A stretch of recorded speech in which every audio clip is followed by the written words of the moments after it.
आज़ादी का अमूल्य उपहार जिसका हम आज आनंद ले रहे हैं, वह कोई ऐसी चीज़ नहीं है जो हमें चांदी की थाली में रखकर दे दी गई हो।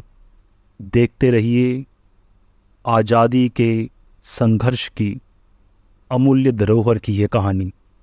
भारत माता भाग 3। आज जब हम अपने समृद्ध और शानदार इतिहास को गहरी सराहना और उपलब्धि की भावना के साथ प्रतिबिंबित करते हैं और हमारे रास्ते में आने वाले लगातार विकसित होने वाले परीक्षणों और कठिनाइयों का सामना करते हैं, चाहे वह आर्थिक समृद्धि को बढ़ावा देने के रूप में हो या सामाजिक प्रगति को बढ़ावा देने के रूप में हो, यह महत्वपूर्ण है कि हम उन असाधारण व्यक्तियों से प्रेरणा और मार्गदर्शन प्राप्त करें जिन्होंने अपनी दूरदर्शिता और अटूट समर्पण के माध्यम से हमारे राष्ट्र को आज जिस उल्लेखनीय इकाई के रूप में खड़ा किया है, उसे आकार देने में महत्वपूर्ण भूमिका निभाई है।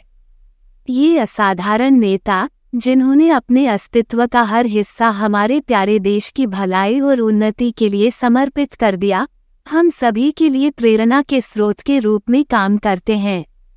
निष्कर्ष यह है, 1947 में स्वतंत्रता प्राप्त करने के बाद से भारत ने महत्वपूर्ण प्रगति की है, लेकिन इसकी सांस्कृतिक टेपेस्ट्री इसके शानदार अतीत के साथ जटिल रूप से जुड़ी हुई है। असंख्य बहादुर स्वतंत्रता सेनानियों द्वारा लड़ी गई अथक लड़ाइयों ने उस जीवंत और विविधतापूर्ण देश के निर्माण की दिशा में एक महत्वपूर्ण कदम के रूप में काम किया है, जिसे हम आज देखते हैं। जैसा कि राष्ट्र हर्षोल्लास के साथ अपना स्वतंत्रता दिवस मना रहा है, ये भारत द्वारा की गई उल्लेखनीय यात्रा का एक मार्मिक अनुस्मारक है।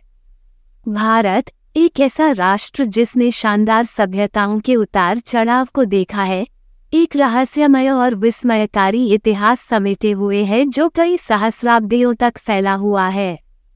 प्राचीन सिंधु घाटी सभ्यता के शानदार युग से लेकर दुर्जय गुप्त साम्राज्य की भव्यता तक फैला भारत का अतीत मनोरम संस्कृतियों, समय सम्मानित परंपराओं और विस्मयकारी विजय की एक श्रृंखला के साथ जुड़ा हुआ एक जीवंत टेपेस्ट्री है।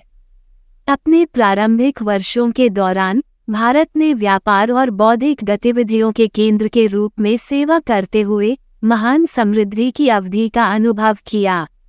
इस युग ने हिंदू धर्म, बौद्ध धर्म, जैन धर्म और सिख धर्म जैसे महत्वपूर्ण धर्मों के उद्भव और विकास में महत्वपूर्ण भूमिका निभाई। ये सभी धर्म आज भी भारतीय समाज पर गहरा प्रभाव डाल रहे हैं।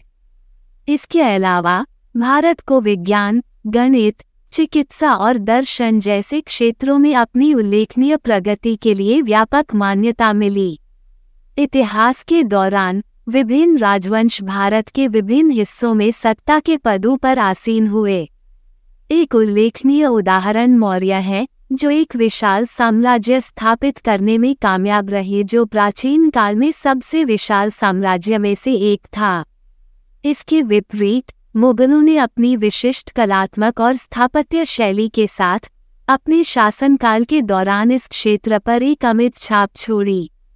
हालांकि भारत में औपनिवेशिक युग को कई विकट बाधाओं से चिन्हित किया गया था, जिनका देश को सामना करना पड़ा था।